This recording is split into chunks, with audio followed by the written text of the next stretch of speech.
ಓಂ ಮಾತ್ರೇ ನಮಃ. ಓಂ ಮಾತೃಭ್ಯೋ ನಮಃ. ಓಂ ಪಿತ್ರೇ ನಮಃ. ಓಂ ಪಿತೃಭ್ಯೋ ನಮಃ. ಓಂ ಗುರುಭ್ಯೋ ನಮಃ. ಓಂ ಆಚಾರ್ಯೇಭ್ಯೋ ನಮಃ. ಓಂ ಮಹಾಗಣಪತಯೇ ನಮಃ. ಓಂ ಕುಲದೇವತಾ ಭೂದೇವಿ ಸಹಿತ ಲಕ್ಷ್ಮೀನಾರಾಯಣಾಯ ನಮಃ. ಓಂ ಉಮಾಮಹೇಶ್ವರಾಭ್ಯಾಂ ನಮೋ ನಮಃ.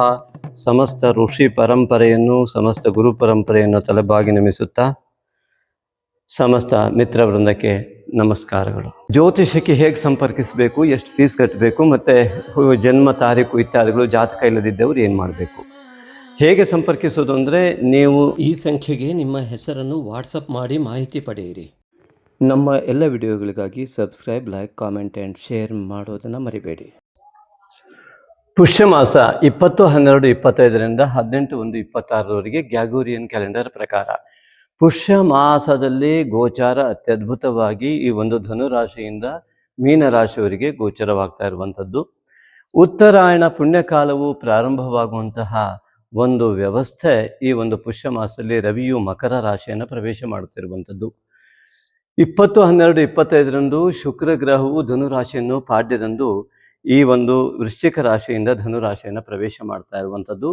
12/1/26 ಶುಕ್ರನು ಮಕರ ರಾಶಿಯನ್ನು ನವಮಿಯಂದು ಧನುರಾಶಿಯಿಂದ ಮಕರ ರಾಶಿಯನ್ನು ಪ್ರವೇಶ ಮಾಡ್ತಾ ಇದ್ದಾನೆ. 29/12/25 ಬುಧವಾರ ಧನುರಾಶಿಯನ್ನು ದಶಮಿಯಂದು ಬುಧನು ವೃಶ್ಚಿಕದಿಂದ ಧನುರಾಶಿಯನ್ನು ಪ್ರವೇಶ ಮಾಡಿ, ಆ ಬುಧನು 17/1/26 ಬುಧಗ್ರಹವು ಮಕರ ರಾಶಿಯನ್ನು ಮತ್ತೆ ಪ್ರವೇಶ ಮಾಡ್ತಾ ಇರುವಂಥದ್ದು ಆ ಒಂದು ಚತುರ್ದಶಿಯಂದು. 14/1/26 ರವಿಯು ಮಕರ ರಾಶಿಯನ್ನು ಏಕಾದಶಿಯಂದು ಧನುರಾಶಿಯಿಂದ ಮಕರ ರಾಶಿಗೆ ಪ್ರವೇಶ ಮಾಡ್ತಾ ಇರುವಂಥದ್ದು. ಇದು ವಿಶಿಷ್ಟವಾಗಿ ಉತ್ತರಾಯಣ ಪುಣ್ಯಕಾಲ ಪ್ರಾರಂಭ, ಮಕರ ಸಂಕ್ರಾಂತಿ, ಉತ್ತರಾಯಣ ಪುಣ್ಯಕಾಲ ಮತ್ತು ಮಕರ ಸಂಕ್ರಾಂತಿಯ ಶುಭಾಶಯಗಳು. ಹಾಗೆಯೇ 15/1/26 ಕುಜಗ್ರಹವು ಮಕರ ರಾಶಿಯನ್ನು ದ್ವಾದಶಿಯಂದು ಧನುರಾಶಿಯಿಂದ ಪ್ರವೇಶ ಮಾಡುತ್ತಿರುವಂಥದ್ದು. ನಂತರ 3/1/26 ಪೂರ್ಣಿಮೆ ಈ ಒಂದು ಮಿಥುನ ರಾಶಿಯಲ್ಲಿ ಆರ್ದ್ರ ನಕ್ಷತ್ರದಲ್ಲಿ ಪೂರ್ಣಿಮೆ ಇರುವಂಥದ್ದು. 18/1/26 ಈ ಅಮಾವಾಸ್ಯೆ ಧನು ರಾಶಿಯಲ್ಲಿ ಪೂರ್ವಾಷಾಢ ನಕ್ಷತ್ರದಲ್ಲಿ ಅಮಾವಾಸ್ಯೆ ಕಂಡುಬರುವಂಥದ್ದು. ಇದು ಪುಷ್ಯ ಮಾಸದ ಗ್ರಹ ವೈಶಿಷ್ಟ್ಯತೆ. ಗುರುವು ಮಿಥುನ ರಾಶಿಯಲ್ಲಿಯೇ, ಕೇತುವು ಸಿಂಹ ರಾಶಿಯಲ್ಲಿಯೇ, ರಾಹುವು ಕುಂಭರಾಶಿಯಲ್ಲಿ ಮತ್ತು ಶನೈಶ್ಚರನು ಯಥಾಸ್ಥಿತಿಯಲ್ಲಿ ಮೀನರಾಶಿಯಲ್ಲಿ ಸ್ಥಿತನಾಗಿರುವಂಥದ್ದು. ಸಿಂಹರಾಶಿ ಸಂಜಾತರೆಲ್ಲರಿಗೂ ಕೂಡ ಪುಷ್ಯ ಮಾಸಕ್ಕೆ ಆತ್ಮೀಯ ಸ್ವಾಗತ. ಸಿಂಹರಾಶಿಯ ಅಧಿಪತಿಯಾದಂತಹ ರವಿಯು ಪಂಚಮದಿಂದ ಷಷ್ಠಕ್ಕೆ ಹೋಗಿ ದಕ್ಷಿಣಾಯನದಿಂದ ಉತ್ತರಾಯಣವನ್ನು ಪ್ರಾರಂಭಿಸಿ ಮಕರ ಸಂಕ್ರಾಂತಿಯನ್ನು ಮಾಡುವ ಮೂಲಕವಾಗಿ ಮಕರ ರಾಶಿಯಲ್ಲಿ ವಿರಾಜಮಾನನಾಗುತ್ತಿರುವಂಥದ್ದು 6ನೆಯ ಮನೆಯಲ್ಲಿ. ನಿಮ್ಮ ಆರೋಗ್ಯದ ಕಡೆ ಹೆಚ್ಚಿನ ಗಮನ ಬೇಕು ಮತ್ತು ಅತ್ಯುತ್ತಮವಾದ ಆರೋಗ್ಯಕ್ಕೂ ಕೂಡ ರವಿಯೇ ಕಾರಣನಾಗ್ತಾನೆ. ಉತ್ತರಾಯಣ ಪ್ರಾರಂಭ ಮಾಡುವಂಥ ಈ ರಾಶಿಯ ಅಧಿಪತಿಯು ನಿಮ್ಮ ಜೀವನದ ಉತ್ತರ ಅಭಿವೃದ್ಧಿಗೆ ಕಾರಣನಾಗ್ತಾನೆ. ಉಚ್ಚ ಸ್ಥಾನದಲ್ಲಿರುವಂತಹ ಕುಜನ ಯುತಿಯನ್ನು ಹೊಂದುವ ಮೂಲಕವಾಗಿ ತೃತೀಯಾಧಿಪತಿ ಮತ್ತು ಈ ದಶಮಾಧಿಪತಿ ಶುಕ್ರನು ಅಸ್ತನಾಗಿದ್ದು ದಶಮಾಧಿಪತಿಯ ಯುತಿಯನ್ನು ಹೊಂದಿ ಏಕಾದಶದಲ್ಲಿ ಗುರುವನ್ನು ಪಡೆದಿರುವಂತಹ ಸಿಂಹರಾಶಿಯವರಿಗೆ ಈ ದ್ವಿತೀಯಾಧಿಪತಿ ಮತ್ತು ಏಕಾದಶಾಧಿಪತಿ ಅಂತ ಬುಧನ ಜೊತೆಗೆ ರಾಶಿಯ ಅಧಿಪತಿ ಇರುವಂಥದ್ದು ಈ 4 ಗ್ರಹಗಳು ಕೂಡ ಸಾಮಾನ್ಯವಾಗಿ ರಾಹು ಪೀಡಿತವಾದ ಗ್ರಹಗಳಾಗಿ ಕಂಡು ಬಂದಾಗ, ಇದು ಅನೇಕರ ಜಾತಕದಲ್ಲಿ ರಾಹು ಪ್ರಧಾನತೆ ಇದ್ದಾಗ ಅಥವಾ ನಿಮ್ಮ ಜಾತಕದಲ್ಲಿ ರಾಹು ಪೀಡಿತವಾದ ಗ್ರಹಗಳೇ ಈ ಗ್ರಹಗಳಾಗಿದ್ದಲ್ಲಿ ಅನೇಕ ದೋಷಗಳು, ರೋಗಗಳು ಆ 6ನೇ ಮನೆಯಲ್ಲಿದ್ದಂತಹ ಅವ್ಯವಸ್ಥೆಯ ದೋಷಗಳನ್ನು ನೀಡಬಲ್ಲವು. ಅದೇ ರಾಹು ಪೀಡಿತತ್ವದಿಂದ ಉಂಟಾದ ದೋಷಗಳನ್ನು ನಿವಾರಣೆ ಮಾಡಿಕೊಳ್ಳಲಿಕ್ಕಾಗಿ ನಾಗಾರಾಧನೆ ಮತ್ತು ಈ ರಾಶಿಯಲ್ಲಿರುವ ಕೇತುವಿನಿಂದ ವಿನಾಯಕ ಆರಾಧನೆಯನ್ನು ಮಾಡುವ ಮೂಲಕವಾಗಿ ನಿಮಗೆ ಈ ದೋಷದಿಂದ ಮುಕ್ತವಾಗಲು ಅವಕಾಶ. ಅದಕ್ಕೆ ಮುದ್ಗಲ ಪುರಾಣದಲ್ಲಿ ಉಲ್ಲೇಖಿತವಾಗಿರುವಂತಹ ನಾಗಯಜ್ಞೋಪವೀತ ಗಣಪತಿ, ನಾಗಶಕ್ತಿ ವಿನಾಯಕನ ಆರಾಧನೆ ಅತ್ಯುತ್ತಮ ಫಲ ನೀಡುತ್ತೆ. ಇಂತಹ ದೋಷಗಳಿಂದ ಮುಕ್ತವಾಗಲು ಅವಕಾಶ ಮಾಡಿಕೊಡುತ್ತೆ. ನಾಗಶಕ್ತಿ ವಿನಾಯಕನ ಆರಾಧನೆಯನ್ನು ಹೇಗೆ, ಯಾವ ಕ್ರಮದಲ್ಲಿ ಮಾಡಬೇಕು, ಪ್ರತ್ಯೇಕವಾಗಿ ಒಂದೊಂದು ವ್ಯಕ್ತಿಯಲ್ಲೂ ಭಿನ್ನತ್ವದಿಂದ ಮಾಡಬೇಕಿದ್ರೆ ಅವರ ಜಾತಕದ ಪರಿಶೀಲನೆ ಮಾಡಿ ಅದರ ಮುಖಾಂತರ ಮಾಹಿತಿಯನ್ನು ಕೊಡಬೇಕಾಗತ್ತೆ. ಈ ಒಂದು ವಿಡಿಯೋದ ಕೊನೆಯಲ್ಲಿ ಸಾಮಾನ್ಯವಾಗಿ ನಾವು ಇದರ ಒಂದು ವಿಶೇಷವಾದಂತಹ ಸಣ್ಣ ಪ್ರಮಾಣದ ಆರಾಧನೆ ಕ್ರಮವನ್ನು ಹೇಳ್ತೇವೆ. ಆಸಕ್ತರು ಅದನ್ನು ಅನುಸರಿಸಿ. ಇನ್ನು ರಾಶಿಯ ದ್ವಿತೀಯಾಧಿಪತಿಯಾದಂತಹ ಬುಧನು ಪಂಚಮದಲ್ಲಿದ್ದು ಷಷ್ಠಕ್ಕೆ ಹೋಗ್ತಾ ಇರುವುದರಿಂದಾಗಿ ವಿದ್ಯೆಯಲ್ಲಿ ಅತ್ಯುತ್ತಮವಾದಂತಹ ಯೋಗಗಳು ಕಂಡು ಬಂದರೂ ಕೂಡ ಹಣಕಾಸಿನ ವ್ಯವಸ್ಥೆಯಲ್ಲೂ ವಿದ್ಯೆಯಲ್ಲೂ ಮತ್ತು ಈ ಒಂದು ಪಂಚಮ ಸ್ಥಾನದಲ್ಲಿ ಸ್ಥಿತನಾದಂತಹ ಬುಧನಿಂದ ನಿಪುಣ ಯೋಗದಿಂದ ಅತ್ಯುತ್ತಮವಾದಂತಹ ಫಲವನ್ನು ಪಡೆಯುವುದಲ್ಲದೆ ಅಮಾವಾಸ್ಯೆ ಎಂದು ವಿದ್ಯೆಯನ್ನು ವಿಚಾರ ಮಾಡಿ ವಿದ್ಯೆಗೋಸ್ಕರ ಸಂಕಲ್ಪ ಮಾಡಿ ನಾಗಶಕ್ತಿ ವಿನಾಯಕನ ಆರಾಧನೆ, ಆಂಜನೇಯನ ಆರಾಧನೆಯನ್ನು ಮಾಡುವುದರಿಂದ ಅತ್ಯುತ್ತಮವಾದ ಫಲ ನಿಮಗೆ ಲಭ್ಯವಾಗಬಲ್ಲದು. ವಿದ್ಯಾ ಸಾಧನಾ ಯೋಗ ಮತ್ತು ನಿಮ್ಮ ಜೀವನಕ್ಕೆ ಬೇಕಾದ ನಿರ್ಣಯವನ್ನು ಪಡೆಯುವುದಕ್ಕಾಗಿ ಈ ಅಮಾವಾಸ್ಯೆಯಂದು ನೀವು ವಿಶೇಷವಾಗಿ ಆಂಜನೇಯನ ಆರಾಧನೆಯನ್ನು, ನಾಗಶಕ್ತಿ ವಿನಾಯಕನ ಆರಾಧನೆಯನ್ನು ಅಥವಾ ದುರ್ಗಿ ಆರಾಧನೆ, ಕುಲದೇವತಾ ಆರಾಧನೆಯನ್ನು ಮಾಡುವ ಮೂಲಕವಾಗಿ, ಶಿವಾರಾಧನೆಯನ್ನು ಮಾಡುವ ಮೂಲಕವಾಗಿ ಅತ್ಯುತ್ತಮವಾದಂತಹ ಫಲವನ್ನು ನೀವು ಪಡೆಯಬಹುದು.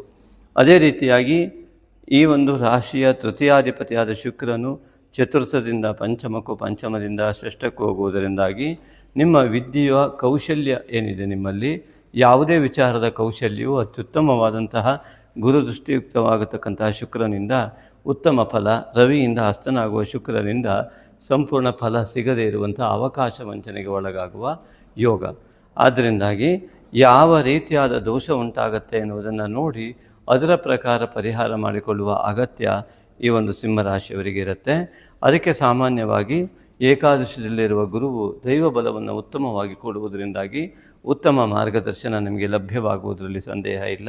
ಇನ್ನು 6ನೇ ಮನೆಯಲ್ಲಿ ಇಷ್ಟು ಗ್ರಹಗಳು ವಿರಾಜಮಾನವಾಗಿರುವಂಥದ್ದು, ಇಲ್ಲಿ ಗುರು ದೃಷ್ಟಿ ಇಲ್ಲಿಗೆ ಮಾತ್ರ ಇದ್ದು ಮತ್ತು ರಾಶಿಯಿಂದ 6ನೇ ಮನೆಗೆ ಬಂದರೂ ಕೂಡ ರವಿಯು ಉತ್ತರಾಯಣವನ್ನು ಪ್ರಾರಂಭಿಸ್ತಾ ಕುಜನ ಜೊತೆಗೆ, ಉಚ್ಚನಾದ ಕುಜನ ಜೊತೆಗೆ ವ್ಯವಸ್ಥೆಯನ್ನು ಇಟ್ಟುಕೊಂಡು ದ್ವಿತೀಯಾಧಿಪತಿ ಮತ್ತು ಏಕಾದಶಾಧಿಪತಿಯ ಜೊತೆಗೆ ಬುಧನು ಇದ್ದು ರಾಹುಗ್ರಸ್ತನಾಗಿ ಈ 4 ಗ್ರಹಗಳು ಕಂಡುಬರುವುದರಿಂದಾಗಿ ವಿಶೇಷವಾಗಿ ನಾಗಶಕ್ತಿಯ ವಿನಾಯಕನ ಆರಾಧನೆ ಮಾಡುವುದರಿಂದ ಈ ಸ್ಥಾನ ದೋಷ ನಿವಾರಣೆ ಆಗುವ ಮೂಲಕವಾಗಿ ಈ ದುರ್ಗಿ ಮತ್ತು ಈಶ್ವರ ಮತ್ತು ಆಂಜನೇಯನ ಆರಾಧನೆಗಳು ಯಾವುದೇ ರೀತಿಯಾದ ಪೂರ್ವಜನ್ಮಗತ ದೋಷವನ್ನು ಕೂಡ ನಿವಾರಣೆ ಮಾಡಬಲ್ಲವು. ಆದ್ದರಿಂದ ಸಪ್ತಮದಲ್ಲಿಯೇ ರಾಹು ಇರುವುದರಿಂದಾಗಿ ಅನೇಕ ವಿಚಾರಗಳಲ್ಲಿ ಪತಿ ಪತ್ನಿಯರಲ್ಲಿ ಸಾಮರಸ್ಯತೆ ಕೊರತೆ ಉಂಟಾಗುವ ಲಕ್ಷಣ ಇದೆ. ಅದಕ್ಕೆ ನಾಗಾರಾಧನೆ, ನಾಗಶಕ್ತಿ ವಿನಾಯಕನ ಆರಾಧನೆ ಅತ್ಯುತ್ತಮವಾದ ವೈವಾಹಿಕತೆಗೋಸ್ಕರವಾಗಿ ವಿದ್ಯಾ, ವಿವಾಹ, ಯಜ್ಞಾನ, ವಿದ್ಯೆಗೆ, ವಿವಾಹಕ್ಕೆ ಮತ್ತು ಯಜ್ಞ, ವೃತ್ತಿ ಇತ್ಯಾದಿಗಳಿಗೆ, ಪ್ರೇಮಿಗಳಿಗೂ ಕೂಡ ಅತಿ ವಿಘ್ನಗಳು ಉಂಟಾಗುವಂಥದ್ದು, ಗೊಂದಲಗಳು ಉಂಟಾಗುವ ಲಕ್ಷಣಗಳಿರುವುದರಿಂದ ಆ ಒಂದು ನಾಗಶಕ್ತಿ ವಿನಾಯಕನ ಆರಾಧನೆ ನಿಮ್ಮ ಪ್ರೇಮದಲ್ಲಿ ಯಶಸ್ಸನ್ನು ನೀಡಬಲ್ಲದು. ಇನ್ನು ಅಷ್ಟಮದಲ್ಲಿ ಶನೇಶ್ವರನು ದೀರ್ಘಾಯುಷ್ಯಕಾರಕನಾಗಿದ್ದರೂ ಅಷ್ಟಮ ಶನಿಯಿಂದಾಗಿ ಅನೇಕ ವಿಧವಾದ ದೋಷಗಳು ನಿಮ್ಮ ಜಾತಕ, ಅದರ ಆಧಾರದ ಮೇಲೆ ಶನೇಶ್ವರನು ಕರ್ಮ ಫಲದಾತನಾಗಿದ್ದರಿಂದ ನಿಮ್ಮ ಜಾತಕದಲ್ಲಿ ಯಾವ ಸ್ಥಿತಿಯಲ್ಲಿ ಆ ಶನೇಶ್ವರನ ಸ್ಥಿತ್ಯಂತರವಿದೆ ಎನ್ನುವುದನ್ನು ಯೋಚನೆ ಮಾಡಿ ಅದರ ಫಲವನ್ನು ಹೇಳಬೇಕಾಗತ್ತೆ. ಆದ್ದರಿಂದ ಶನೇಶ್ವರನು ಅಷ್ಟಮದಲ್ಲಿದ್ದಾಗ ಮಾನಸಿಕವಾಗಿ ಒತ್ತಡ ಬರುವಂಥ ಲಕ್ಷಣಗಳಿದ್ದರಿಂದ ಸರಸ್ವತಿ ಧ್ಯಾನ ಇತ್ಯಾದಿಗಳನ್ನು, ನಾಗಶಕ್ತಿ ವಿನಾಯಕನ ಆರಾಧನೆಯನ್ನು ಮಾಡುವ ಮೂಲಕವಾಗಿ ನಿಮಗೆ ಆ ಸಮಸ್ತ ವಿಧವಾದಂಥ ದೋಷಗಳು ನಿವಾರಣೆವಾಗುತ್ತೆ. ಇನ್ನು ಭಾಗ್ಯಾಧಿಪತಿಯಾದ ಕುಜನು ಉಚ್ಚನಾಗಿದ್ದರಿಂದ ಕುಲದೇವತಾ ಆರಾಧನೆಯ ಫಲವು ಮತ್ತು ಉದ್ಯೋಗದಲ್ಲಿ ಉನ್ನತಿ ಪಡೆಯುವಂಥ ಯೋಗ ಕೂಡ ಇರುವಂಥದ್ದು ಈ ಪುಷ್ಯ ಮಾಸದಲ್ಲಿ ನಿಮಗೆ. ಏಕಾದಶದಲ್ಲಿ ಗುರುವು ಮತ್ತು ಪೌರ್ಣಿಮೆಯೆಂದು ಆ ಗುರು ಚಂದ್ರನ ಒಂದು ಯೋಗ ಅತ್ಯುತ್ತಮವಾದ ಗಜಕೇಸರಿ ಯೋಗವನ್ನು ನೀಡುವುದರಿಂದಾಗಿ ಕಳೆದುಕೊಂಡಿದ್ದನ್ನು ಪಡೆಯುವ ಮಹಾಯೋಗವನ್ನು ಕೂಡ ಅದು ನೀಡಬಲ್ಲದು. ಅಷ್ಟೇ ಅಲ್ಲ, ಈ ಒಂದು ಪೌರ್ಣಿಮೆಯೆಂದು ನೀವು ಮಾಡುವ ಗುರು ಮಾರ್ಗದರ್ಶನದ ಜೊತೆಗೆ ನೀವು ಅನುಷ್ಠಾನಿಸುವ ಅನುಷ್ಠಾನ ಅತ್ಯುತ್ತಮವಾದ ಫಲವನ್ನು ನೀಡುವ ಮೂಲಕ ಲೌಕಿಕ ಉನ್ನತಿ ಮತ್ತು ಆಧ್ಯಾತ್ಮಿಕ ಉನ್ನತಿಯನ್ನು, ಅಮಾವಾಸ್ಯೆಯನ್ನು ಮಾಡುವುದರಿಂದ ನಿಮಗೆ ಸಂಪೂರ್ಣವಾಗಿ ಆ ಒಂದು ಲಾಭವನ್ನು ಪಡೆಯುವ ಅತ್ಯಂತ ದೊಡ್ಡ ಅವಕಾಶವನ್ನು ಪುಷ್ಯಮಾಸ ಕಲ್ಪಿಸಿಕೊಡ್ತಾ ಇದೆ. ಹಾಗಾಗಿ ಸಿಂಹರಾಶಿ ಸಂಜಾತರೆಲ್ಲರಿಗೂ ಕೂಡ ಪುಷ್ಯಮಾಸ ಅತಿ ದೊಡ್ಡ ಮಹಾಯೋಗವಾಗಿ ಪರಿಣಮಿಸಲಿ ಎಂಬುದಾಗಿ ನಾವು ನಂಬಿದ ನಾಗಶಕ್ತಿ ವಿನಾಯಕನಲ್ಲಿ ಭಕ್ತಿಯಿಂದ ಪ್ರಾರ್ಥಿಸಿಕೊಳ್ಳುತ್ತೇವೆ. ನಮಸ್ತೆ. ಈಗ ಮಾರ್ಗಶಿರ ಮಾಸದ ಲಕ್ಕಿ ಕಾಮೆಂಟ್ ಸಮಯ ಬಂದಾಯಿತು. ಇಲ್ಲಿ ನೋಡಿ, ತುಳುನಾಡ ಕುಮಾರಿ ಎನ್ನುವವರು ಒಂದು ಕಾಮೆಂಟ್ ಹಾಕಿದ್ದಾರೆ. ನಾನು ಮೊದಲ ಬಾರಿ ನಿಮ್ಮ ವಿಡಿಯೋ ವೀಕ್ಷಿಸುತ್ತಿದ್ದೇನೆ. ನನ್ನ ಪ್ರಶ್ನೆ, ನನಗೆ 43 ವರ್ಷದವರೆಗೆ ಎಷ್ಟೇ ಕಷ್ಟ ಬಂದರೂ ದೇವರ ಮೇಲೆ ನಂಬಿಕೆ ಕಳೆದುಕೊಳ್ಳದೆ ತುಂಬ ಇಷ್ಟದಿಂದ ಪೂಜೆ ಮಾಡುತ್ತಿದ್ದ ನನಗೆ ಈಗ ದೇವರಿಗೆ ಕೈ ಮುಗಿಯಲು ಕೂಡ ಮನಸ್ಸಾಗುವುದಿಲ್ಲ, ಯಾಕೆ ಎನ್ನುವ ಪ್ರಶ್ನೆ ಮಾಡಿದ್ದಾರೆ. ಅವರ ಕಮೆಂಟ್ ಕೆಳಗಡೆನೆ ಶ್ರೀ ಮುಳುಗುಂದ ಅವರು ಕಮೆಂಟ್ ಮಾಡಿದ್ದಾರೆ. ಸರ್ ನಮಸ್ಕಾರ. ಮುಲಗುಂದ ಸ್ವಾಮಿ ಅವರೇ. ಇಲ್ಲಿ ಶ್ರೀ ಮುಲುಗುಂದ ಎನ್ನುವಂತಹ ಹೆಸರು ಇಲ್ಲಿ ಕಂಡು ಬರ್ತಾ ಇದೆ ಚಾನಲಲ್ಲಿ. ಅವರಿಗೆ ನಮ್ಮ ಆತ್ಮೀಯ ಧನ್ಯವಾದಗಳು ಮತ್ತು ನಮಸ್ಕಾರಗಳು. ಸರ್ ನಿಮ್ಮ ಕಮೆಂಟ್ ನಾವು ಓದ್ತಾ ಇದ್ದೇವೆ. ನಮಸ್ಕಾರ ಗುರೂಜಿ, ನೀವು ಧ್ಯಾನ ಮತ್ತು ಸಾಧನೆ ಮಾಡುವ ಮಹತ್ವದ ಕುರಿತು ಹಾಗೆಯೇ ಕೋಪವನ್ನು ತೊರೆದು ಶಾಂತವಾಗಿರುವ ಬಗ್ಗೆ ಅನೇಕ ಬಾರಿ ಉಪದೇಶಿಸಿದ್ದೀರಿ. ನಿಮ್ಮ ಈ ಅಮೂಲ್ಯ ಮಾರ್ಗದರ್ಶನ ನನ್ನ ಜೀವನದಲ್ಲಿ ಅತೀವ ಪರಿಣಾಮಕಾರಿಯಾಗಿದೆ. ನಾನು ಪ್ರತಿದಿನ ಧ್ಯಾನದಲ್ಲಿ ಸಮಯ ಕಳೆಯುತ್ತಿದ್ದು ಅದು ನನಗೆ ಅಪಾರ ಶಕ್ತಿ ಮತ್ತು ಆಂತರಿಕ ಶಾಂತಿಯನ್ನು ನೀಡುತ್ತಿದೆ. ನಿಮ್ಮಂತಹ ಮಹಾನ್ ಗುರುಗಳಿಂದ ಇಂತಹ ದಿವ್ಯ ಮಾರ್ಗದರ್ಶನ ದೊರೆಯುತ್ತಿರುವುದಕ್ಕೆ ಹೃತ್ಪೂರ್ವಕವಾದಂತಹ ಕೃತಜ್ಞತೆಯನ್ನು ಸಲ್ಲಿಸುತ್ತೇನೆ ಎಂಬುದಾಗಿ ಬರೆದಿದ್ದಾರೆ. ಅಂದರೆ ತುಳುನಾಡು ಕುಮಾರಿಯವರೇ, ನಮ್ಮ ಚಾನಲಿಗೆ ಹೋಗಿ ನಮ್ಮ ಅನೇಕ ವಿಡಿಯೋಗಳನ್ನು ನೋಡುವುದರಿಂದ ನಿಮಗೆ ಇದಕ್ಕೆ ಸರಿಯಾದ ಉತ್ತರ ಲಭ್ಯವಾಗುತ್ತೆ. ಇವರಂತೆಯೇ ಆಂತರಿಕವಾದ ಶಾಂತಿಯನ್ನು ಪಡೆಯೋದಕ್ಕೆ ಮತ್ತು ದೇವರ ಮೇಲೆ ನಂಬಿಕೆ ಇಟ್ಟು ಜೀವನವನ್ನು ಸುಗಮವಾಗಿ ಮಾಡಲಿಕ್ಕೆ ಅವಕಾಶ ಸಿಗ್ತದೆ ಅಂತ ಮುಳುಗುಂದ ಸ್ವಾಮಿಯವರ ಈ ಒಂದು ಮುಳುಗುಂದ ಅವರ ಒಂದು ಕಾಮೆಂಟ್ ನಿಮಗೆ ಉತ್ತರವನ್ನು ನೀಡಿದೆ.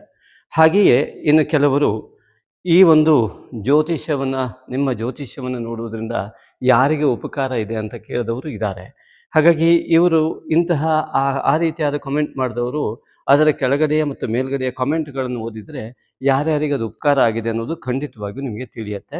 ಯಾರು ಅದನ್ನು ಅಳವಡಿಸ್ಕೊಳ್ಳೋದಕ್ಕೆ ಇಷ್ಟಪಡ್ತಾರೋ ಅವರಿಗೆ ಖಂಡಿತವಾಗಿಯೂ ಉಪಯೋಗ ಆಗುತ್ತೆ. ಇಷ್ಟೇ ಸ್ವಾಭಾವಿಕವಾದ ಸರಳವಾದ ಉತ್ತರ. ಮುಲುಗುಂದ ಅವರಿಗೆ ಮತ್ತೊಮ್ಮೆ ಧನ್ಯವಾದಗಳು.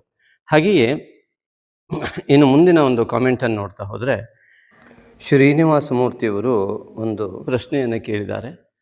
ನನ್ನ ಮಗನು ನನಗೆ ಸುಮ್ಮನೆ ನನ್ನನ್ನು ದ್ವೇಷ ಮಾಡ್ತಾನೆ, ಹಾಗಂತ ಅವನಿಗೆ ನಾನು ಬಿಟ್ಟಿರೋ ಶಕ್ತಿ ಇಲ್ಲ, ಪ್ರೀತಿ ಇದೆ.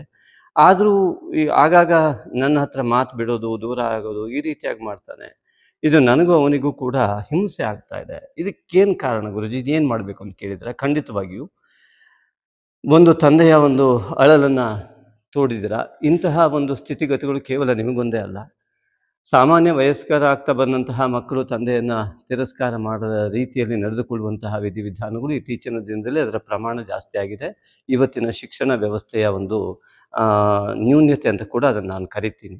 ಯಾಕೆ ಶಿಕ್ಷಣ ಕ್ಷೇತ್ರದಲ್ಲಿಯೇ ನಾನಿದ್ದು ನೋಡಿರುವಂಥ ಸತ್ಯ ಕೂಡ ಇದೆ. ಹಾಗೆಯೇ ಯಾರ ಜಾತಕದಲ್ಲಿ ರವಿಗ್ರಹ ಸರಿ ಇರುವುದಿಲ್ಲವೋ, ಪಿತೃಸ್ಥಾನದ ಅಧಿಪತಿ ಸರಿ ಇರುವುದಿಲ್ಲವೋ, ಈಗ ಇಂತಹ ಸ್ವಾಭಾವಿಕ ಪ್ರತಿಕ್ರಿಯೆಗಳು ಉಂಟಾಗುತ್ತೆ. ಯಾಕೆ ಅಂತ ಕೇಳಿದರೆ, ಯಾರಿಗೆ ತಂದೆಯಿಂದ ದೂರ ಆಗುವ ಮತ್ತು ಕುಲದೇವತಾ ಆರಾಧನೆಯ ಫಲ ಸಿಗದೇ ಇರುವಂತಹ, ದೈವಬಲ ಸಿಗದೇ ಇರುವಂತಹ ಪೂರ್ವಜನ್ಮದ ದೋಷಗಳು ಇರ್ತಾವೆಯೋ ಅಂಥವರು ಹುಟ್ಟಿದಾಗ ಈ ತಂದೆಯಿಂದ ಭಿನ್ನ ಆಗುವಂತಹ, ಭಿನ್ನಾಭಿಪ್ರಾಯ ಹೊಂದುವಂಥ ಯೋಗಗಳು ಅಲ್ಲಿ ಉತ್ಪನ್ನವಾಗ್ತವೆ. ಅದಕ್ಕೆ ಪರಿಹಾರ ತಂದೆ ಮತ್ತು ಮಗ ಇಬ್ಬರು ಕೂಡ ಆತ್ಮೀಯತೆಯಿಂದ ಕುಳಿತು ಇಂತಹ ದೋಷದಿಂದ ನಾವು ದೂರವಾಗಿ ನಾವಿಬ್ಬರು ಹತ್ರ ಆಗಬೇಕು ಅನ್ನುವಂತಹ ಚಿಂತನೆಯನ್ನು ಮಾಡ್ತಕ್ಕಂಥದ್ದು.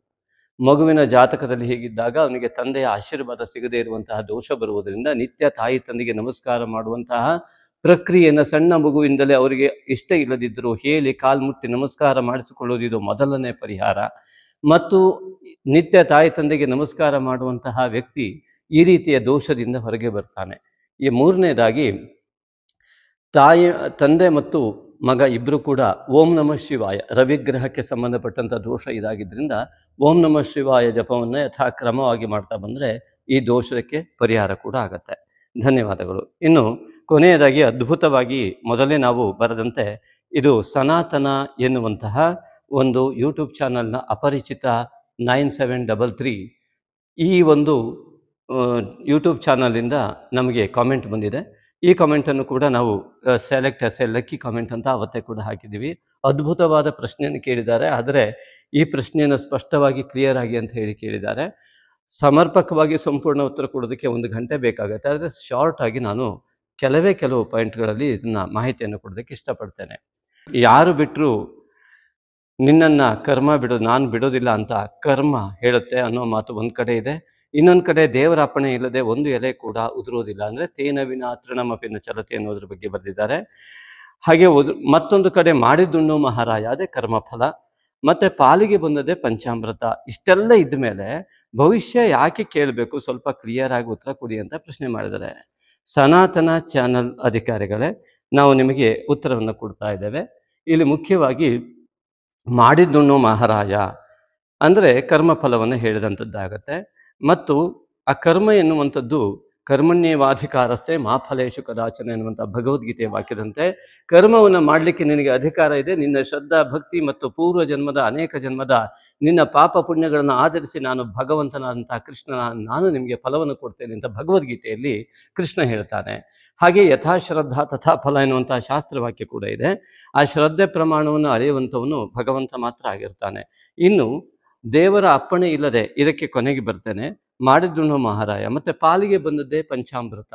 ನನಗೆ ಸಿಕ್ಕಿದ್ದೆ ಪಂಚಾಮೃತ ಅಂತ ಜೀವನ ಕಳೆದು ಬಿಡೋಣ ಅಂತಂದರೆ, ಉದಾಹರಣೆಗೆ ಒಬ್ಬನಿಗೆ ಒಂದು ರೋಗ ಬರುತ್ತೆ, ಅಯ್ಯೋ ರೋಗ ಬಂತು, ಪಾಲಿಗೆ ಬಂದಿದೆ ಪಂಚಾಮೃತ ಅಂತ ಔಷಧ ಮಾಡದೆ ಇರಲಿಕ್ಕಾಗತ್ತೆಯೇ? ಹಾಗಾಗಿಯೇ ನಮ್ಮ ಯಾವ ಪಾಲಿಗೆ ಬಂದಂಥದ್ದೆಲ್ಲವನ್ನು ಪಂಚಾಮೃತ ಅಂತ ಸ್ವೀಕರಿಸ್ತಾ ಅದನ್ನು ಗೆಲ್ಲುವ ನಿಟ್ಟಿನಲ್ಲಿ ಪರಿಹಾರ ಅಗತ್ಯ ಇರ್ತದೆ. ಅದಕ್ಕಾಗಿ ಜ್ಯೋತಿಷ ಅತ್ಯಂತ ಬೆಳಕನ್ನು ಚೆಲ್ಲುತ್ತೆ. ಅದೇ ರೀತಿಯಾಗಿ ತೇನ ವಿನಾತೃಣ ಅಪಿ ನ ಚಲತಿ ಎಂಬುದಾಗಿ ಹೇಳಿದಿರಾ. ಹಾಗೆ ಈ ತೇನ ದೇವರಿಲ್ಲದೆ ಹುಲ್ಲು ಕಟ್ಟಿ, ಖಂಡಿತವಾಗಿ ಹೌದು, ಆ ಭಗವಂತನ ಇಚ್ಛಿಲ್ಲದೆ ಒಂದು ಹುಲ್ಲು ಕೂಡ ತೃಣವೂ ಕೂಡ ಅಲಗಾಡಲಾರದು ಎನ್ನುವಂತಹ ಒಂದು ವಾಕ್ಯ ಖಂಡಿತವಾಗಿಯೂ ಇದೆ. ಅದು ಸತ್ಯ ಕೂಡ ಹೌದು. ಅದು ಹೇಗೆ ಎಂಬುದಾಗಿ ಹೇಳ್ತೇನೆ. ಅದಕ್ಕೂ ಮುಂಚೆ ಇಷ್ಟೆಲ್ಲ ಇದ್ದ ಮೇಲೆ ಭವಿಷ್ಯ ಯಾಕೆ ಕೇಳಬೇಕು ಎನ್ನುವ ಪ್ರಶ್ನೆಯೇ ತಪ್ಪಾಗಿದೆ. ಯಾಕೆಂದರೆ ಭವಿಷ್ಯವನ್ನು ಕೇಳುವಂತ ಯಾರು ಹೇಳಿಲ್ಲ, ಕೇಳಿಲ್ಲ. ಜ್ಯೋತಿಷ್ಯ ಅಂದರೆ ಭವಿಷ್ಯ ಅಂತ ತಿಳ್ಕೊಂಡ್ರೆ ತಪ್ಪಾಗ್ತದೆ. ಜ್ಯೋತಿಷ್ಯ ಒಂದು ಆಸ್ಟ್ರಾನಮಿ ಅಂತಂದರೆ ಭೌಗೋಳಿಕ ವಿಸ್ಮಯದ ಜೊತೆಗೆ ಮನುಷ್ಯನು ಈ ಪಂಚಭೂತ ಶರೀರ, ಭೂತಾತ್ಮಕವಾದ ಶರೀರದಲ್ಲಿ ಪಂಚ ಪ್ರಾಣವನ್ನು ಒಳಗೊಂಡು ಈ ಒಂದು ಪ್ರಕೃತಿಯ ಒಂದು ಬಿಂದುವಾಗಿದ್ದಾನೆ. ಇವನು ಪ್ರಕೃತಿಯನ್ನು ಬಿಟ್ಟು ಬದುಕೋದಕ್ಕಾಗೋದಿಲ್ಲ. ಅದನ್ನು ಜ್ಯೋತಿಷ್ಯ ಜೀವನದ ಬೆಳಕಿಗೋಸ್ಕರ ಏನೆಲ್ಲ ದೋಷಗಳಾಗ್ತದೆ, ಅದನ್ನು ಪರಿಹಾರ ಮಾರ್ಗ ಹೇಗೆ ಅಂತ ಅತಿ ದೊಡ್ಡ ವಿಚಾರ ಇದು. ಹಾಗಾಗಿ ಇದನ್ನು ಸರಿಯಾಗಿ ಅರ್ಥೈಸಿಕೊಳ್ಳೋದಕ್ಕೆ ಕೇವಲ 5 ನಿಮಿಷದಲ್ಲಿ ಯಾರಿಂದಲೂ ಸಾಧ್ಯ ಇಲ್ಲ. ಇದಕ್ಕೆ ನಿರಂತರವಾದ ಪ್ರಯತ್ನ ಮತ್ತು ಸರಿಯಾದಂತಹ ಮಾರ್ಗದರ್ಶನ ನಿರಂತರವಾಗಿ ಗಂಟೆಗಟ್ಟಲೆ ಕುಳಿತು ಕೇಳಿ ಅಥವಾ ಓದಿ ತಿಳ್ಕೊಳ್ಬೇಕಾದಂಥ ವಿಚಾರ. ಹಾಗಾಗಿ ಇಲ್ಲಿ ಜ್ಯೋತಿಷ ಅಂತಂದರೆ ಬೆಳಕು. ಈ ಜ್ಯೋತಿಂಷಿ ಅಧಿಕೃತ್ಯ ಕೃತಂ ಶಾಸ್ತ್ರಂ ಜ್ಯೋತಿಷ ಶಾಸ್ತ್ರಂ, ಈ ಒಂದು ಎಲ್ಲ ಶಕ್ತಿ ಪುಂಜಗಳ ಅವ್ರನ್ನೆಲ್ಲ ಇಟ್ಟುಕೊಂಡು, ಯಾವ ಬೆಳಕಿನ ಪುಂಜಗಳಿದ್ದಾವೆ ಅವನ್ನೆಲ್ಲ ಇಟ್ಟುಕೊಂಡು ಹೇಳಿದಂಥದ್ದೇ ಜ್ಯೋತಿಷ ಶಾಸ್ತ್ರ. ಅದರ ಮೂಲಕವಾಗಿ ನಮ್ಮಲ್ಲಿ ನವಗ್ರಹ ತತ್ವಗಳು, ಪಂಚಭೂತಾತ್ಮಕ ಶರೀರದಲ್ಲಿ ಪಂಚ ಪ್ರಾಣಗಳು ಇರುವಂಥದ್ದು, ಜಲತತ್ವ, ಅಗ್ನಿತತ್ವ, ವಾಯುತತ್ವ ಇತ್ಯಾದಿಗಳೆಲ್ಲ ಇರ್ತಕ್ಕಂಥದ್ದು. ಈ ಶುಕ್ರ ಚಂದ್ರರು ಜಲಕಾರಕರು, ರವಿ ಕುಜರು ಅಗ್ನಿಕಾರಕರು, ಈ ರೀತಿಯಾಗಿ ನಮ್ಮ ದೇಹದಲ್ಲಿರುವ ವ್ಯವಸ್ಥೆಯನ್ನು ಹೇಳಿರುವಂಥದ್ದೇ ಜ್ಯೋತಿಷ ಶಾಸ್ತ್ರ. ಹಾಗಾಗಿ ಈ ಒಂದು ಭವಿಷ್ಯವನ್ನು ಕೇಳುವುದರಿಂದ, ಭವಿಷ್ಯ ಅಂತಂದರೆ ಜಾತಕವನ್ನು ಪರಿಶೀಲನೆ ನೋಡುವುದರಿಂದಾಗಿ ಏನಾಗತ್ತೆ ಅಂತಂದರೆ, ನಮ್ಮ ಮುಂದಿನ ಭವಿಷ್ಯಕ್ಕೋಸ್ಕರವಾಗಿ ಯಾವುದೆಲ್ಲ ಪ್ರತಿಬಂಧಕಗಳಿದ್ದಾವೆ ಅದನ್ನು ಮುಂಚಿತವಾಗಿ ತಿಳಿದುಕೊಂಡು ಆ ಪ್ರತಿಬಂಧಕವು ಬರದೇ ಇದ್ದ ಹಾಗೆ ಸರಿಯಾದ ಕ್ರಮದಲ್ಲಿ ನಮ್ಮ ನಡೆಯನ್ನು ರೂಢಿಸಿಕೊಳ್ಳುವುದಕ್ಕಾಗಿ ಈ ಒಂದು ಜ್ಯೋತಿಷ ಶಾಸ್ತ್ರವನ್ನು ಬಳಸಿಕೊಳ್ಳಬೇಕು. ಆರೋಗ್ಯದ ವಿಚಾರ, ಯೌಗಿಕ ಮತ್ತು ಲೌಕಿಕ ಮತ್ತು ಆಧ್ಯಾತ್ಮಿಕ ಮತ್ತು ಈ ಎಲ್ಲ ವಿಚಾರಗಳಲ್ಲಿಯ ಪ್ರತಿಬಂಧಕವನ್ನು ಸರಿಯಾಗಿ ಅರ್ಥೈಸಿಕೊಂಡು ಆ ಜಾತಕ ಒಬ್ಬೊಬ್ಬ ವ್ಯಕ್ತಿಗೆ ಭಿನ್ನ ಭಿನ್ನವಾದ ಆಧ್ಯಾತ್ಮಿಕ ಯೋಗವನ್ನು, ಲೌಕಿಕ ಯೋಗವನ್ನು ಕೊಡುವುದರಿಂದ ರೋಗದ ವಿಚಾರದಿಂದ ಹಿಡಿದು ಪ್ರತಿಯೊಂದನ್ನು ಕೂಡ ಸರಿಯಾಗಿ ಗಮನಿಸಿ ನೋಡುವುದಕ್ಕಾಗಿ ಜ್ಯೋತಿಷ ಬೇಕೇ ಬೇಕು. ಅದೇ ರೀತಿಯಾಗಿ ದೇವರ ಅಪ್ಪಣೆ ಇಲ್ಲದೆ ಯಾವುದು ನಡೆಯುವುದಿಲ್ಲ ಅಂತಾದರೆ ನಾವು ಸುಮ್ಮನೆ ಇದ್ದುಬಿಟ್ರೆ ಆಯ್ತಲ್ಲ ಅಂತಂದರೆ, ದೇವರ ಅಪ್ಪಣೆ ಇದ್ದರೆ ಖಂಡಿತವಾಗಿ ನೋಡಿ, ಅಂತಃಕರಣ ಎಂಬುದಾಗಿ ಚತುರ್ವಿಧ ಮನೋಬುದ್ಧಿ ಅಹಂಕಾರ ಚಿತ್ತ ಸತ್ವ ರಜ ತಮೋ ಗುಣಗಳ ಆಧಾರದ ಮೇಲೆ ಪ್ರತಿ ಜೀವಿಯೂ ಬದುಕ್ತಾ ಇದೆ. ಧರ್ಮ ಮಾರ್ಗ ಮತ್ತು ಅಧರ್ಮ ಮಾರ್ಗ ಇದರ ಆಯ್ಕೆಯು ಈ ಜನ್ಮದಲ್ಲಿ ಆ ವ್ಯಕ್ತಿಯ ಮನಸ್ಸು ಮತ್ತು ಬುದ್ಧಿಗೆ ಮತ್ತು ಅವನ ಸಂಸ್ಕಾರಕ್ಕೆ ಬಿಟ್ಟಿರುವಂಥದ್ದು. ಅದನ್ನು ಜಾತಕ ಪರಿಶೀಲನೆ ಇತ್ಯಾದಿಗಳನ್ನು ಮಾಡಿದಾಗ ಯಾವುದು ಸತ್ವಗುಣ ಪ್ರಧಾನ, ರಜೋಗುಣ ಪ್ರಧಾನ ಮತ್ತು ತಮೋಗುಣ ಪ್ರಧಾನ ಜಾತಕಗಳು ಎಂಬುದಾಗಿ ಅರ್ಥೈಸಿಕೊಂಡಾಗ ಯಾವ ವ್ಯಕ್ತಿಯು ಸತ್ವಗುಣ ಪ್ರಧಾನದೆಡೆಗೆ ಹೋಗಲಿಕ್ಕೆ ಎಷ್ಟು ಪ್ರಯತ್ನ ಮಾಡಬೇಕು ಎನ್ನುವಂಥದ್ದು ಜಾತಕದ ಮೂಲಕ ತಿಳಿಯುವಂಥದ್ದು. ಆದ್ದರಿಂದಾಗಿ ಸತ್ವ ರಜ ತಮೋ ಗುಣಗಳ ವ್ಯತ್ಯಾಸಗಳನ್ನು ಭಗವಂತ ಪ್ರತಿಯೊಂದು ಜೀವಿಗಳಲ್ಲಿ ಕೊಟ್ಟಿದ್ದು ಈ ಜನ್ಮದಲ್ಲಿ ಅವನ ಮನಸ್ಸು ಮತ್ತು ಬುದ್ಧಿಯ ಮೂಲಕವಾಗಿ ಧರ್ಮ ಮಾರ್ಗ ಮತ್ತು ಅಧರ್ಮ ಮಾರ್ಗ ಈ ಆಯ್ಕೆ ಮತ್ತು ಅವನ ಜೀವನದ ಅಭಿವೃದ್ಧಿಗಾಗಿ ಈ ಧರ್ಮ ಮಾರ್ಗ ಮತ್ತು ಅಧರ್ಮ ಮಾರ್ಗದ ಆಯ್ಕೆಗಾಗಿ ಕೊಟ್ಟಿರುವಂಥದ್ದು. ಎರಡನೆಯದಾಗಿ ಈ ಸತ್ವಗುಣ, ರಜಗುಣ ಮತ್ತು ತಮೋ ಗುಣಗಳ ಪ್ರಾಧಾನ್ಯತೆಯನ್ನು ಆ ಒಂದೊಂದು ಜೀವಿಯಲ್ಲಿಯೂ ವ್ಯತ್ಯಾಸ ಇರುವುದರಿಂದಾಗಿ ಇದರಲ್ಲಿರುವ ಲೋಪ ದೋಷಗಳನ್ನು ಸರಿ ಮಾಡಿಕೊಳ್ಳುವುದಕ್ಕಾಗಿ ಜ್ಯೋತಿಷ ಬೇಕು. ಹಾಗಾಗಿ ಜ್ಯೋತಿಷವನ್ನು ನೋಡಬೇಕು. ಇದು ದೊಡ್ಡ ವಿಚಾರ. ಇಷ್ಟೇ ವಿಚಾರದಲ್ಲಿ ನಾನು ಕೊಟ್ಟಿದ್ದೇನೆ. ಹಾಗಾಗಿ ಉದಾಹರಣೆ ಸಹಿತ ಕೊಡ್ತಾ ಹೋದರೆ ತುಂಬ ದೊಡ್ಡದಾಗ್ತದೆ. ದಯವಿಟ್ಟು ಈ ಒಂದು ಲಕ್ಕಿ ಕಾಮೆಂಟನ್ನು ಗಮನಿಸಿದಂಥ ಎಲ್ಲರೂ ಕೂಡ ಈ ಉತ್ತಮವಾದ ಪ್ರಶ್ನೆ ಕೇಳಿದ ಸನಾತನ ಚಾನಲ್ ಅವರಿಗೂ ಕೂಡ ಧನ್ಯವಾದಗಳನ್ನು ಅರ್ಪಣೆ ಮಾಡ್ತಾ, ಖಂಡಿತವಾಗಿಯೂ ಅಂತಹ ವಿಮರ್ಶೆ ಇದ್ದರೆ ಒಂದು ದಿವಸ ನೀವು ಕೂಡ ಬನ್ನಿ, ಕುಳಿತು ಒಂದು ವಿಡಿಯೋ ಮಾಡೋಣ. ಜನರಿಗೆ ಹೆಲ್ಪ್ ಆಗುತ್ತೆ ಅಂದರೆ ಇದರ ವಿಸ್ತಾರವಾದಂಥ ರೂಪವನ್ನು ನೋಡೋಣ. ಅದೇ ರೀತಿಯಾಗಿ ಭಗವದ್ಗೀತೆ 15-16 ಅಧ್ಯಯನ ಮಾಡಿ, ಅದರಿಂದಲೂ ಕೂಡ ನಿಮಗೆ ಈ ಒಂದು ಸತ್ವ ರಜ ತಮೋ ಗುಣಗಳ ವ್ಯತ್ಯಾಸಗಳು, ಭಗವಂತನ ಒಂದು ಅನತಿ ಇಲ್ಲದೆ ಯಾವುದೂ ನಡೆಯುವುದಿಲ್ಲ. ಆದರೆ ನಮಗೆ ಕೊಟ್ಟಂತಹ ಮನಸ್ಸು ಮತ್ತು ಬುದ್ಧಿಯ ಮೂಲಕವಾಗಿ ನಮಗೆ ಆಯ್ಕೆಯನ್ನು ಇದೇ ಮಾರ್ಗದಲ್ಲಿಯೇ, ಈ 3 ಗುಣಗಳಲ್ಲಿಯೇ ನೀನು ಬದುಕು ಎಂಬುದಾಗಿ ಭಗವಂತನ ಸೃಷ್ಟಿಯನ್ನು ಬದಲಿಸಲಿಕ್ಕೂ ಕೂಡ ಯಾರಿಂದಲೂ ಆಗೋದಿಲ್ಲ.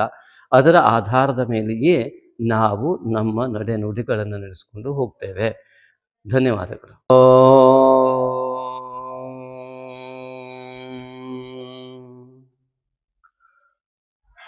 ಧ್ಯಾಯಾಮಿ ದೇವದೇವೇಶ ಭಕ್ತಾನಾಂ ಧ್ಯಾನಗೋಚರ ಬ್ರಹ್ಮಾಂಡವ್ಯಾಪಿನಂ ವಂದೇ ನಾಗಶಕ್ತಿವಿನಾಯಕಂ.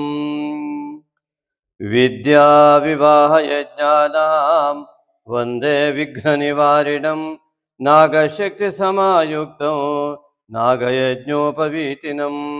ನಾಗಯಜ್ಞೋಪವೀತೇನ ಭೂಷಿತೋ ಯಜ್ಞಕಾರಣ ಬ್ರಹ್ಮಾಂಡವ್ಯಾಪಿನಂ ವಂದೇ ನಾಗಶಕ್ತಿವಿನಾಯಕಂ. ಸರ್ವಮಂಗಲಮಾಂಗಲ್ಯಂ ಸರ್ವಶಕ್ತಿಪ್ರದಾಯಕಂ ವಂದೇಹಂ ಸತತಂ ಭಕ್ತ್ಯಾ ನಾಗಶಕ್ತಿವಿನಾಯಕಂ. ಓಂ ನಾಗಶಕ್ತಿವಿನಾಯಕಾಯ ನಮಃ. ಮಿತ್ರರೇ ನಮಸ್ಕಾರ. ನಾಗಶಕ್ತಿ ವಿನಾಯಕ ಓಂ ನಾಗಯಜ್ಞೋಪವೀತನೇ ನಮಃ. ಮುದ್ಗಲ ಪುರಾಣದಲ್ಲಿ ಉಲ್ಲೇಖಿತವಾಗಿರ್ತಕ್ಕಂತಹ ನಾಗಯಜ್ಞೋಪವೀತ ಗಣಪತಿಯ ಬಗ್ಗೆ ಒಂದೆರಡು ಮಾಹಿತಿ. ಮಹಾಗಣಪತಿಯು ಬಾಲಾವಸ್ಥೆಯಲ್ಲಿ ಉಪನಯನವನ್ನು ಮಾಡುವಂತಹ ಒಂದು ವಯಸ್ಕನಾದಾಗ ಈಶ್ವರನು ಮತ್ತು ಪಾರ್ವತಿಯು ಉಪನಯನದ ಚಿಂತನೆಯನ್ನು ಮಾಡಿ ಈ ಒಂದು ಉಪನಯನಕ್ಕಾಗಿಯೇ ಆ ಯಜ್ಞದ ಉಪವೀತ ಯಾವ ದಾರ ಇದೆ, ಯಜ್ಞೋಪವೀತವಾಗಿ ಆ ಒಂದು ಹತ್ತಿಯ ದಾರವನ್ನು, ಪವಿತ್ರ ಬಂಧನವನ್ನು ಬಂಧಿಸಿ ರಾತ್ರಿ ವೇಳೆ ಇಟ್ಟಿರ್ತಾರೆ. ಇದು ಪುರಾಣದ ಕಥೆಯನ್ನು ಹೇಳ್ತಾ ಇದ್ದೇನೆ, ಪುರಾಣದಲ್ಲಿ ಉಲ್ಲೇಖಿತವಾಗಿರುವ ಕಥೆ. ಆ ಒಂದು ಯಜ್ಞೋಪವೀತವನ್ನು ಪವಿತ್ರ ಗಂಟಿನಿಂದಾಗಿ ಅದನ್ನು ಬಂಧ ಮಾಡಿ ಇಟ್ಟು ಬೆಳಗ್ಗೆ ಉಪನಯನವನ್ನು ಮುಹೂರ್ತದಲ್ಲಿ ಅವನಿಗೆ ಯಜ್ಞೋಪವೀತ ಧಾರಣೆಯನ್ನು ಮಾಡಬೇಕು ಅನ್ನೋ ಚಿಂತನೆಯೊಂದಿಗೆ ಇರ್ತಕ್ಕಂತಹ ಪಾರ್ವತಿ ಪರಮೇಶ್ವರರು ಬಂದು ಬೆಳಗ್ಗೆ ನೋಡಿದಾಗ ಆ ಯಜ್ಞೋಪವೀತ ಹತ್ತಿಯ ಯಜ್ಞೋಪವೀತ ಏನಿತ್ತು ಛಿದ್ರವಾಗಿತ್ತು. ಕಾರಣ, ಈ ಮೂಷಕಾಸುರನು ಮಹಾಗಣಪತಿಯು ಈಗಲೇ ತನಗೆ ಇಷ್ಟೊಂದು ಪೀಡೆಯನ್ನು ಕೊಡ್ತಾ ಇದ್ದಾನೆ, ಇವನೇನಾದರೂ ಯಜ್ಞೋಪವೀತ ಧಾರಣೆಯನ್ನು ಮಾಡಿಬಿಟ್ರೆ ಇವನು ನನಗೆ ತನ್ನ ವಿದ್ಯೆಯ ಮೂಲಕವಾಗಿ ನನ್ನನ್ನು ಇನ್ನೂ ಹೆಚ್ಚಿಗೆ ಪೀಡಿಸ್ತಾನೆ, ಇದು ಆಗಬಾರದು ಎನ್ನುವ ಚಿಂತನೆಯೊಂದಿಗೆ ತನ್ನ ಅಸುರತ್ವವನ್ನು ಪ್ರದರ್ಶನ ಮಾಡಿದ್ದು ಈ ಉಪನಯನಕ್ಕೆ ಅತಿ ಪ್ರಮುಖವಾದಂತಹ ಯಜ್ಞೋಪವೀತವನ್ನು ಛಿದ್ರವಾಗಿ ತನ್ನ ಒಂದು ಹಲ್ಲುಗಳಿಂದ ಅದನ್ನು ಕಟ್ ಮಾಡಿರ್ತಾನೆ, ಸಂಪೂರ್ಣವಾಗಿ ಛಿದ್ರ ಮಾಡಿರ್ತಾನೆ. ಹೀಗೆ ಛಿದ್ರ ಮಾಡಿದಂತಹ ಯಜ್ಞೋಪವೀತನನ್ನು ಏನು ಈಶ್ವರ ಬಂದು ಆಸೀನನಾಗಿ ನೋಡ್ತಾನೆ, ಛಿದ್ರವಾಗಿರುವಂತಹ ಈ ಒಂದು ಯಜ್ಞೋಪವೀತವನ್ನು ನೋಡಿ ಈಶ್ವರನಿಗೆ ಗೊತ್ತಾಗತ್ತೆ ಇದು ಮೂಷಕನ ಕೆಲಸ. ಹಾಗಾಗಿ ಈ ಒಂದು ಉಪನಯನ ಮುಹೂರ್ತ ಸನ್ನಿಹಿತವಾಗಿದೆ, ಈಗ ಏನು ಮಾಡಬೇಕು ಎಂಬುದಾಗಿ ಯೋಚನೆ ಮಾಡ್ತಾ ಈಶ್ವರನು ತನ್ನ ಕೊರಳಿನಲ್ಲಿರುವಂತಹ ಈ ಒಂದು ನಾಗನನ್ನು ಸ್ಪರ್ಶಿಸಿದ ತಕ್ಷಣವೇ ಆ ಒಂದು ಈಶ್ವರನ ಮಹಿಮೆಯಿಂದ ಆ ಛಿದ್ರವಾದಂತಹ ಯಾವ ಯಜ್ಞೋಪವೀತ ನಾಗವಾಗಿ ಪರಿವರ್ತನೆಯಾಗಿ ಪವಿತ್ರ ಬಂಧನದಿಂದ ಕೂಡಿತ್ತು. ಅದನ್ನು ಯಜ್ಞೋಪವೀತವಾಗಿ ನಾಗಶಕ್ತಿ ಮಹಾಗಣಪತಿಯಾಗಿ ಅವನು ಪರಿವರ್ತಿತನಾಗ್ತಾನೆ. ಆ ಒಂದು ವಿದ್ಯೆ, ವಿವಾಹ, ಯಜ್ಞಗಳ ಅಧಿಕಾರವನ್ನು ನಾಗಯಜ್ಞೋಪವೀತವಾದಂತಹ ಇದನ್ನು ಧರಿಸುವುದರಿಂದಾಗಿ ಈ ಮಹಾಗಣಪತಿಗೆ ವಿದ್ಯಾಯೋಗ ಉಂಟಾಗ್ತದೆ. ಹಾಗಾಗಿ ಮಹಾಜ್ಞಾನ ಯೋಗ ಉಂಟಾದಂತಹ ಮಹಾಗಣಪತಿಯು ನಾಗಯಜ್ಞೋಪವೀತನಾಗಿ ನಾಗಶಕ್ತಿ ವಿನಾಯಕನಾಗಿ ಪರಿವರ್ತಿತನಾಗ್ತಾನೆ. ಹಾಗಾಗಿ ನಾಗನ ಒಂದು ಪವಿತ್ರ ಬಂಧನದಿಂದಾಗಿ ಇವತ್ತು ಕೂಡ ನಾಗಮಂಡಲ ಇತ್ಯಾದಿಗಳಲ್ಲಿ ಆ ನಾಗನ ಆಶ್ಲೇಷಾವಧಿಯಿಂದ ಹಿಡಿದು ಎಲ್ಲದರಲ್ಲೂ ಕೂಡ ಆ ನಾಗನಿಗೆ ಪವಿತ್ರವನ್ನು ಹಾಕುವಂತಹ 5 ಪವಿತ್ರ, 8 ಪವಿತ್ರ, ಹೀಗೆ ಅನೇಕ ಪವಿತ್ರವನ್ನು ಹಾಕಿ ನಾಗಮಂಡಲಾದಿಗಳನ್ನು ಆರಾಧನೆ ಮಾಡುವಂತಹ ನಾಗವು ಪವಿತ್ರ ಶಕ್ತಿಯಾಗಿ ಪರಿವರ್ತನೆಯಾದಂತಹ ಒಂದು ವ್ಯವಸ್ಥೆಯೇ ನಾಗಶಕ್ತಿ ವಿನಾಯಕ. ಹಾಗಾಗಿ ಈ ಒಂದು ನಾಗಶಕ್ತಿ ವಿನಾಯಕನನ್ನು ಆರಾಧನೆ ಮಾಡುವುದರಿಂದ ಉಪನಯನದ ಒಟುವಾಗಿ ವಿದ್ಯಾರ್ಥಿಗಳಿಗೂ ಮತ್ತು ವಿವಾಹೇಚ್ಛುಕರಿಗೂ ಮತ್ತು ಯಜ್ಞ ಕ್ರಿಯೆಗಳಲ್ಲಿ ಮತ್ತು ಉದ್ಯೋಗ ವಿಷಯಗಳಲ್ಲಿ ಎಲ್ಲ ವಿಘ್ನವನ್ನು ನಿವಾರಣೆ ಮಾಡುವ ಮಹಾಶಕ್ತಿಯುಕ್ತವಾದಂತಹ ಶಕ್ತಿಪುಂಜವಾಗಿ ಪರಿವರ್ತನೆಯಾದಂತಹ ವಿನಾಯಕ ನಾಗಶಕ್ತಿ ವಿನಾಯಕ. ಹಾಗಾಗಿ ನಾಗಾರಾಧನೆಯ ಫಲವನ್ನು ಮತ್ತು ಮಹಾಗಣಪತಿಯ ಫಲವನ್ನು ಜೊತೆಗೆ ಕೊಡ್ತಕ್ಕಂತಹ ಏಕೈಕ ದೇವತೆ ಈ ವಿದ್ಯಾಧಿ ದೇವತೆಯಾದಂಥ ನಾಗಶಕ್ತಿ ವಿನಾಯಕ. ಹಾಗಾಗಿ ಈ ಒಂದು ಮಹಾಗಣಪತಿಯು ಕೂಡ ವಿದ್ಯಾಧಿ ದೇವತೆ ಎಂಬುದಾಗಿ ಪರಿಗಣಿಸಲ್ಪಡ್ತಾನೆ. ಒಂದೇ ವಾಣಿ ವಿನಾಯಕವು ವಾಗರ್ಥ ಇವ ಸಂಪೃಕ್ತವು ವಾಗರ್ಥ ಪ್ರತಿಪತ್ತಯೇ ಜಗತಃ ಪಿತರ ಒಂದೇ ಪಾರ್ವತಿ ಪರಮೇಶ್ವರವು ಎಂಬುದಾಗಿ ಕಾಳಿದಾಸ ಬರೆದ್ರೆ, ನಮ್ಮ ರಾಮಚರಿತ ಮಾನಸದಲ್ಲಿ ವರ್ಣಾನಾಂ ಅರ್ಥಸಂಘಾನಾಂ ರಸಾನಾಂ ಛಂದಸಾಮಪಿ ಮಂಗಲಾನಾಂಚ ಕರ್ತಾರವು ಒಂದೇ ವಾಣಿ ವಿನಾಯಕವು ಎಂಬುದಾಗಿ ದ್ವಿವಚನವನ್ನು ಪ್ರಯೋಗ ಮಾಡಿ ಆ ರಾಮಚರಿತ ಮಾನಸದ ಪ್ರಾರ್ಥನಾ ಶ್ಲೋಕವನ್ನಾಗಿ ಬರೆಯಲ್ಪಡುತ್ತೆ. ಹಾಗಾಗಿ ವಿದ್ಯಾದಿ ದೇವತೆಯಾಗಿ ಸರಸ್ವತಿಯ ಜೊತೆಗೆ ಮಹಾಗಣಪತಿಯು ಕೂಡ ವಿರಾಜಮಾನನಾಗಿದ್ದು ಈ ಉಪನಯನದ ಸಂದರ್ಭದಿಂದ. ಆದ್ದರಿಂದಾಗಿ ಯಾರು ಈ ಒಂದು ನಾಗಶಕ್ತಿಯ ವಿನಾಯಕನ ಆರಾಧನೆಯನ್ನು ಯಥಾಕ್ರಮವಾಗಿ ಮಾಡ್ತಾರೋ ಅದು ಅವರವರ ಜಾತಕದ ಕ್ರಮದ ಪ್ರಕಾರ ಅನೇಕ ಭಿನ್ನತ್ವವು ಕೂಡ ಇರ್ತದೆ. ಅದರ ಆರಾಧನೆಯ ಕ್ರಮದಲ್ಲಿ ಮಂತ್ರವೆಲ್ಲವೂ ಒಂದೇ, ಆರಾಧನೆಯ ಕ್ರಮದಲ್ಲಿ ಬದಲಾವಣೆ ಆಗ್ತದೆ. ಆದ್ದರಿಂದಾಗಿ ಈ ಒಂದು ಮಹಾಗಣಪತಿಯ ಆರಾಧನೆಯನ್ನು ಮಾಡುವುದರಿಂದ ಇಲ್ಲಿ ಧ್ಯಾನಾವಸ್ಥೆಯಲ್ಲಿ ಕುಳಿತಂತಹ ನಾಗಶಕ್ತಿ ವಿನಾಯಕನು ನಿಮಗೆ ದರ್ಶಿಸ್ತಾ ಇದ್ದೇವೆ.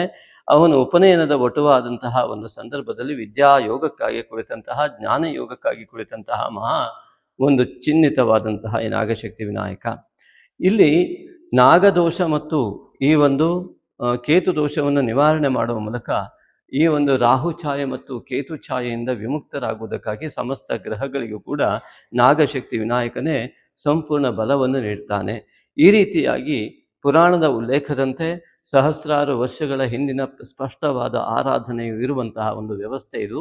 ಅದನ್ನು ಸರಿಯಾದ ರೀತಿಯಲ್ಲಿ ಮಾಡುವ ಕ್ರಮವನ್ನು ರೂಢಿಸಿಕೊಳ್ಳುವುದು, ಅದು ಎಲ್ಲ ರೀತಿಯ ಸಮಸ್ತ ನವಗ್ರಹಗಳ ದೋಷಗಳು ನಿವಾರಣೆ ಆಗುವಂತಹ, ನವಗ್ರಹಗಳ ಸಂಪೂರ್ಣ ಉತ್ತಮ ಫಲಗಳು ಸಿಗುವಂತಹ, ನಮ್ಮ ಜೀವನದಲ್ಲಿ ಉಂಟಾಗುವ ಸಮಸ್ತ ವಿಧ ದೋಷ ನಿವಾರಣೆಗೆ ಮತ್ತು ಪುಣ್ಯ ಫಲ ಸಂಗ್ರಹಕ್ಕಾಗಿ ನಾಗಶಕ್ತಿ ವಿನಾಯಕನ ಆರಾಧನೆ.